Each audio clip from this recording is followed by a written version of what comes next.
হাসপাতালে চিকিৎসাধীন অবস্থায় আছে তাদের আরো উন্নত একটু চিকিৎসা নিলে আরো ভালো হয়। সরকারের এই বিষয়ে আমি চাইব আর একটু উন্নত চিকিৎসার জন্য সরকার পদক্ষেপ নিলে ভালো হবে।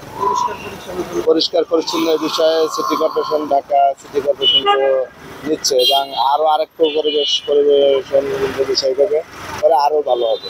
সরকার সবসময় চাবে যে তার নিজস্ব নজরদারি দিয়ে প্রতিষ্ঠানগুলো চলবে, এটাই আমি চাই। যদি সরকার সঠিকভাবে পদক্ষেপ নিত তাহলে কিন্তু হসপিটালে যে পরিমাণ লোকজন বা রুগীর সংখ্যা ডে বাই ডে বাড়ছে, সেক্ষেত্রে আমার কাছে মানে সন্তোষজনক না। বিভিন্ন জায়গায় বা আমার বাসার কাছেই আমি সারাউন্ডিং মানে কোন যে এরিয়াতে মানে দেখা যায় মাসে একবার তারা স্প্রে করে আর তারপর আসি না। সরকারকে এই জায়গাতে মানে মূল যে জায়গাটা, এই জায়গাতে কার্যক্রম এবং ওষুধের যে ইয়াটা, এখানেও আমার একটা সন্দেহ আছে। এই জন্য যে আগে যে আমরা অনেক বিগত আগে অনেক সময় দেখছি যে একবার ডোজ দিলেই দেখা যায় ডেঙ্গু বা মশা নিধন হতো।